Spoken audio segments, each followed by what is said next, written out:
Novel मोहब्बत से खुदा तक का सफ़र, तहरीर महवी सिद्दीक, किस्त नंबर 30। एक तो मेरा इतना नुकसान कर दिया और ऊपर से मुझे ही वक्त बर्बाद करने का ताना दे रही हैं आप। दिमाग ख़राब है क्या? सोबिया के हद दर्जा उखड़ अंदाज ने अंस को मज़ीद मुश्तल कर दिया। छोड़ो यार, कोई बात नहीं, तुम ज़्यादा गुस्सा ना करो। वलीद ने बात को मज़ीद बढ़ते देख इसके शाने पर हाथ रखे इसे पुरस्कून करने की कोशिश की। तुम में तमीज़ नाम की तो कोई चीज़ है ही नहीं क्या? तुम्हें नहीं पता एक लड़की से कैसे बात की जाती है? सोबिया दुरुस्तगी से कहती इसे सख्त निगाहों से घूर रही थी। इस कदर तजलील के बायस अंस का पारा 7वें आसमान को छू रहा था, जबकि सोबिया जानने के बावजूद अपनी गलती मान के ही नहीं दे रही थी। देखिए मोहतरमा, तमीज़ बरतने वालों के साथ ही तमीज़ बरती जाती है। अपनी लैंग्वेज चेक की है आपने? तमीज़ का खुतबा मुझे पढ़ा रही हैं। बोनट को हाथ से चेक करते अंस का हाथ एक जगह से ज़ख्मी हो गया, इसीलिए इसने भी बिना किसी लगी लिपटी के सोबिया को दू बदू जवाब देते फ़ौरन आईना दिखा दिया। वलीद और किरण इन दोनों को बच्चों की तरह लड़ते देख अपना सर हाथ में थामने पर मजबूर हो चुके थे। ये पकड़ो ब्लैंक चेक, इस पर जितनी मर्जी चाहे रकम लिख लेना, लेकिन ख़बरदार अगर आइंदा मुझसे इस लहजे में बात करने की कोशिश भी की तो। सोबिया अपनी शोला बरसाती निगाहों समेत एक झटके से वापस पलट गई और फिर कार में से अपना पर्स निकाले एक ब्लैंक चेक साइन करते हकारत भरी निगाहों समेत पटकने के अंदाज में अंश के बिल्कुल सामने बोनट पर रख दिया। अंश छोड़ यार। अंश को लाल बबूका चेहरे समेत सोबिया के ताक़ुब में जाते देख वलीद ने इसको रोकना चाहा, मगर वो सुनी अनसुनी करते इसके रास्ते में हायल हुआ और फिर इसके बिल्कुल सामने 2 फुट के फासले पर खड़े होकर वो साइन किया गया चेक टुकड़ों में फाड़कर नीचे ज़मीन पर फेंक दिया। सोबिया की आंखें शशदर अंदाज में खुली की खुली रह गईं। इसे इस वक्त अंश की दिमागी हालत पर शुबा हो रहा था, क्योंकि इसने बिना सोचे समझे इसकी ब्लैंक चेक की सूरत में दी गई शानदार ऑफ़र को अगले ही मिनट में ठुकरा भी दिया था।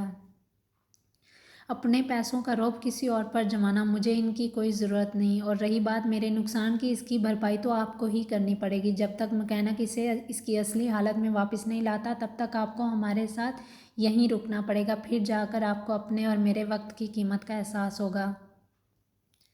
अंश ने इंगित शहादत उठाए इसे सख्त लहजे में बावर करवा दिया। तुम पागल हो क्या? मुझे लगता है तुम मुझे जानते नहीं हो, इसलिए ये सब। इसकी बेतुकी शर्त पर सोबिया का दिमाग तक झंझना उठा। मोहतरमा, मुझे जानने का कोई शौक़ भी नहीं है। इस वक्त मुझे शदीद गुस्सा आ रहा है। आपकी इस बेवकूफ़ी की वजह से मेरे दोस्त को इतनी चोट लग गई, खून तक बह रहा है इसका, देखें उसको। अंस ने वलीद को अपनी पेशानी पर हाथ रखे देखा तो सख्त लहजे में गोया होने लगा। हालांकि वो अच्छे से जानता था वलीद को इस वक्त अपनी चोट की वजह से इतनी परेशानी नहीं हो रही जितनी इसके बढ़ते गुस्से की वजह से हो रही है। रुको तुम यहीं, मैं अभी अपने भाई को बुलाती हूँ, वही तुम्हें हैंडल करेंगे। अकड़ू कहीं का, मुझे इतनी धूप में खड़ा रखेगा? मुझे यानी सोबिया काशान को? सोबिया ज़ेरे लब बड़बड़ाते अपने पर्स में से मोबाइल निकालती तेज़ी से किसी का फ़ोन नंबर डायल करने लगी थी। हेलो अजलान भाई। सोबिया ने रोड के एक साइड पर खड़े अजलान को सारी सूरत हाल से आगाह कर दिया। अजलान ने इसे वहीं रुकने का कहते फ़ोन वापस डिस्कनेक्ट कर दिया। यार सोबी, तुम भी ना तुम उससे इतनी बदतमीज़ी से बात करती, ना ही वो इतना गुस्सा करता। किरण ने इसके पास आते सरगोशी नुमा अंदाज में इसे ही लताड़ा। जवाबन वो कुछ भी कहने की बजाय अपना सर नफ़ी में झटक गई। वो अभी भी दूर खड़े अंश को ही खा जाने वाली नज़रों से देख रही थी। अंश इस वक्त किसी मैकेनिक से बात करते इसको यहाँ की लोकेशन सेंड कर रहा था, क्योंकि वो यहाँ आ तो रहा ही था, लेकिन इसे एग्जैक्ट लोकेशन तक पहुँचने में कोई दुश्वारी पेश आ रही थी। तभी एक ब्लैक मर्सिडीज़ कार तेज़ स्पीड से चलती इनसे चंद फुट के फासले पर आकर रुक गई। अजलान अपनी मर्दाना वजाहत से भरपूर पर्सनैलिटी समेत कार से बाहर निकलते इन दोनों लड़कों की पुश्त को सख्त निगाहों से घूरने लगा। अजलान भाई, वो देखो अजलान भाई भी आ गए। अजलान के नाम पर अंश और वलीद दोनों ने एक झटके से अपना रुख पीछे की तरफ मोड़ा। आप ठीक हो बेटे? सोबिया को भागकर अपनी तरफ आते देख अजलान ने तफक्कुर अमेज़ लहजे में इसकी खैरियत दरियाफ्त की। जी भाई, मैं तो ठीक हूँ, बस ये नीली शर्ट वाला अकड़ू लड़का बहुत रूडली बात कर रहा था मुझसे। सोबिया ने छूटते ही अंश को देखते इसके सख्त मिजाज की शिकायत लगाई। अजलान ने भी इसकी नज़रों के ताक़ुब में देखा तो इसकी आंखें चंद पलों के लिए तहय्युर ज़दा रह गईं। अरे अजलान, आप यहाँ? What a pleasant surprise. Walid खुश दिली से मुस्कुराते आगे बढ़कर बेतकल्लुफ़ अंदाज में अजलान से मुसाफा करने लगा। हाँ जी, वो बस एक शूटिंग के सिलसिले में यहाँ आया था, अभी वापस जा ही रहा था कि अचानक सोबिया का फ़ोन आ गया। वो अचानक ये हादसा, दरअसल मुझे ये चोट लग गई ना, बस इसीलिए अंश को थोड़ा गुस्सा आ गया। अजलान इस वक्त अंश को ही खोजती निगाहों से देख रहा था, तभी वलीद ने खुजल भरे अंदाज में अपनी पेशानी मसलते बात को संभालने की कोशिश की। सोबिया बच्चे, ड्राइव आप कर रही थी? सारी सूरत हाल को देखने और समझने के बाद अजलान ने साथ खड़ी सोबिया से नरम लहजे में इस्तफसार किया। जी भाई, सोबिया बेसाहता अपनी निगाहें चुराते धीमे लहजे में गोया हुई।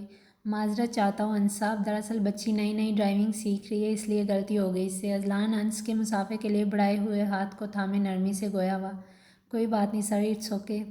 अजलान के दिल मोह लेने वाले अंदाज पर अंस भी धीमे से मुस्कुराए बिना रह ना सका। माय गॉड, मुझसे कितनी बदतमीज़ी से पेश आ रहा था। अब अजलान भाई के सामने देखो कैसे पोज कर रहा है। सोबिया को अंश के चेहरे पर सजी धीमी मुस्कुराहट एक आंख ना भाई इसलिए सख्त घूरी से नवाजती ज़ेरे लब बड़बड़ाने लगी।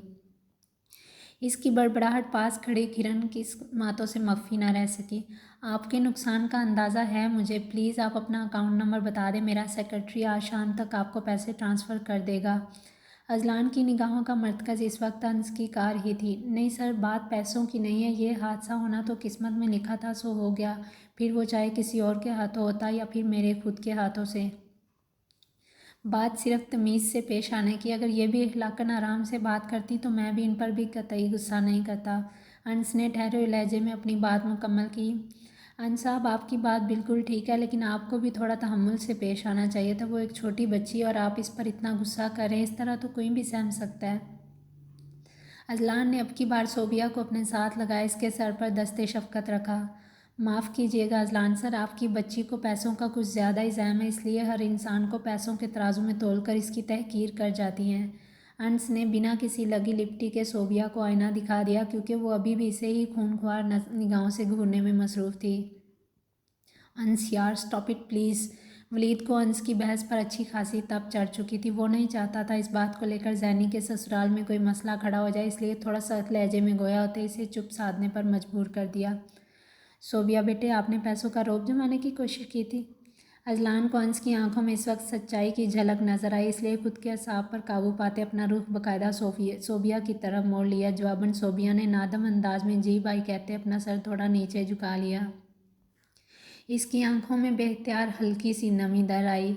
आह, अंश के लिए ये एक लम्हा नहीं क़यामत थी, जिसने एक ही झटके में इसकी ज़ात को अंदर तक हिला कर रख दिया था। उफ़, ये झुकी घनेरी पलकें, नमकीन पानियों से भरी आँखें, सतवां सुर्खी माइल नाक, नाभी गुलाब रंग होंठ, मेकअप से आरी मासूम चेहरा, दिलकशी और रोनाइयों से भरपूर इस खूबसूरती के पैकर मुजस्मे को देखते अंश की हार्ट बीट एक लम्हे के लिए मिस हो चुकी थी। पलकें तो गोया झपकना ही भूल गई। बुरी बात बेटे, ऐसे नहीं करते। इज़्ज़त एक ऐसा कर्ज है, आप इसे जिस मिकदार में किसी को देंगे उसी मिकदार में आपको वापस लौटाया जाएगा। अजलान ने मुदल्लल अंदाज अपनाते सोबिया को एक बड़े भाई की तरह रसान से समझाया था। ओके अजलान, हमारा ड्राइवर आ गया, आपसे मिलकर बहुत अच्छा लगा। अगर हो सके तो घर पर ज़रूर चक्कर लगाइएगा, हमें बहुत अच्छा लगेगा। जैनी तो ठीक है ना? वलीद ने मुस्कुराते अजलान से अलविदाई मुसाफा किया। हाँ जी, वो बिल्कुल ठीक है। अभी तो मैं कराची एयरपोर्ट के लिए निकल रहा हूँ, इंशाल्लाह फिर कभी आया तो ज़रूर चक्कर लगाऊंगा। जैनी के नाम पर अजलान की आंखों की चमक दीदनी थी। अगर आपको मेरी कोई भी बात बुरी लगी हो तो उसके लिए माजरत चाहता हूँ सर। अंस ने गायब दिमागी हालत में अजलान से मुसाफा किया। इसका दिल इस वक्त बेख्तियार सोबिया की झुकी निगाहों को ऊपर उठता देखने के लिए अंदर ही अंदर बेताबी से मचल रहा था। चले अब तो वो लोग भी जा चुके हैं। अजलान और सोबिया के जाने के बाद भी अंस वहीं खड़ा किसी गैर मरई नुक्ते को ही घूरे जा रहा था, जब भी वलीद ने अपनी मुस्कुराहट ज़ेरे लब दबा इसे अपनी तरफ मुतवज्जा किया। हाँ, कुछ कहा क्या? अंस का हौनक अंदाज देख वलीद को अचंभे ने आन घेरा। जहाँ तक मुझे याद पड़ता है, अभी कुछ देर पहले कोई हमें वक्त की कीमत का एहसास दिलाने की कोशिश कर रहा था। वलीद का लबो लहजा मैनी खेज था। हाँ चलो, अंस किसी ताबेदार बच्चे की तरह फ़ौरन असबात में सर हिला गया। वो बेचारा इसकी मैंने मुस्कुराहट पर गौर करता भी तो कैसे। इसके जहन के पर्दे पर तो अभी भी सोबिया की भीगी आंखें किसी अक्स की सूरत बार बार लहराती नजर आ रही थीं। यार, तुमने अपने गुस्से की वजह से उस लड़की को इतना परेशान कर दिया। ऐसे कौन बिहेव करता है किसी लड़की के साथ? क्या नाम था उसका यार, मुझे याद नहीं आ रहा। वलीद ने अंश को कुरेदने के लिए जानबूझकर खुद पर मसनूई संजीदगी तारी कर ली। इसके होंठों पर उमड़ती मुस्कुराहट किसी भी वक्त कहके में तब्दील हो सकती थी। ऐसे महसूस हो रहा था जैसे वो बमुश्किल खुद के असाब पर काबू पाने की कोशिश कर रहा है। सोबिया सोबिया नाम था उनका। अंश ने वलीद की बात को नोटिस किए बगैर सोबिया का नाम दोहरा दिया, अपने शक को तस्दीक में बदलता देख वलीद खुद को फलक शगाफ कहका लगाने से रोक नहीं पाया। क्या इतना हंस क्यों रहे हो? अंश ने जानते बूझते खुद को अनजान जाहिर किया। कुछ नहीं यार, बस वैसे ही कोई पुरानी बात याद आ गई थी। अपनी रेस्टोरेंट में कही गई बात को याद करते वलीद फिर से कहका लगाकर हंस दिया। मुझे लगता है तुम्हारी इस सर की चोट का पूरा मेडिकल चेकअप करवाना पड़ेगा। फजूल में दांत निकल रहे हैं तुम्हारे। अंश दांत किचकिचाने के अंदाज में गोया हुआ। इसे अब अपने जहन पर भी ताव आ रहा था जो अभी तक इस गुसीली लड़की के बारे में ही सोचे जा रहा था। ध्यान से चलाओ, कभी कहीं अब तुम भी ना एक्सीडेंट करवा देना। अंश को रैश ड्राइविंग करते देख वलीद ने फ़ौरन टोक दिया। तुम दोनों के चक्कर में मेरे सर का फजूल में सत्यानाश हुए जा रहा है। वलीद ने फिर से इस लड़की का जिक्र छेड़ा तो अंश ने इसे मसनूई सख्तगुरी से नवाजते अपनी त्वचा फिर से ड्राइविंग पर मरकूज कर ली। रात के किसी पहर मेन गेट खुलते ही अजलान की कार पोर्च में रुकती दिखाई दी। वो एक तवातुर से अपने मजबूत कदम उठाए दाखिली दरवाज़ा बूर करते घर के अंदर आ गया। कॉरिडोर में छाया स्कूच सबके सोने की चुगली खा रहा था। तमाम कमरे की लाइट्स ऑफ पाकर अजलान के कदम बेख्तियार अपने कमरे की जानब बढ़ गए। अब तो शायद ज़ैनब भी सो गई होंगी। रिस्ट वॉच को देखते अजलान के लब बड़बड़ाने के अंदाज में हिले। अपनी सियासियत भरी सोच पर वो गहरा सांस भरते अपने कमरे के बिल्कुल सामने आन खड़ा हुआ। दरवाज़ा पहले से ही खुला था और कमरे की सारी लाइट्स भी ऑन थी। ज़ैनब अभी तक जाग रही है? अजलान का अब्रू बेसाख्ता इस्तफसारिया अंदाज में ऊपर कोट किया। जैनी इस वक्त अपनी मूंदी आंखों समेत लाइट पर्पल सूट जेब तन किए नमाज के स्टाइल में सर पर दुपट्टा ओढ़े नीचे कालीन पर ही बैठी हुई थी। पिंक टेडी बियर को गोद में रखे इसका सर थोड़ा पीछे की जानब ढलकते बेड के मैट्रेस के साथ लगा हुआ था। जैनी को देखते अजलान के चेहरे पर तमानियत व आसूदगी की एक खूबसूरत लहर दर आई। 2 दिन की थकन के आसार जो कुछ देर पहले तक इसके चेहरे से अया हो रहे थे अब कहीं दूर जाकर सो गए थे। अजलान धीमी मुस्कुराहट समेत बिना किसी चाप के अंदर आया और फिर इससे बलिष्ठ भर का फासला कायम किए नीचे इसके साथ ही बैठ गया। अब वो भी अपना रुख ज़ैनब की तरफ मोड़े बिल्कुल इसी के स्टाइल में अपना सर बेड पर टिकाए जज़ब के आलम में इसके चेहरे को ही तकता रहा। तभी इसकी निगाह जैनी की आंख से निकले एक आंसू पर जाकर थम सी गई जो तेज़ी से निकलता इसकी कनपटी के बालों में जज़ब हो गया। जैनी को अचानक अजलान के क्लोन की मखसूस महक अपने नथनों के अंदर तक धंसती महसूस हुई तो ख्वाबीदा कैफियत में मुब्तला अजलान को ही देखने में महव हो गई। इसे लगा ये एक ख्वाब ही है क्योंकि वह भी कुछ देर पहले तक अजलान को शिद्दत से याद करती इसे अपने सामने देखने की तमन्ना कर रही थी।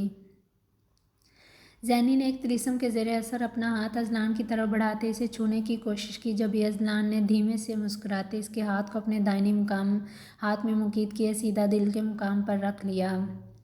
अजलान की मुंतशिर धड़कनें और इसके हाथ का नरम नमस दोनों ही इस जादुई तिलिस्म को तोड़ने में कामयाब हो चुके थे। अजलान आप? जैनी हड़बड़ाहट के आलम में अपना हाथ अजलान की गिरफ्त से छुड़वाती फ़ौरन सीधी हो बैठी।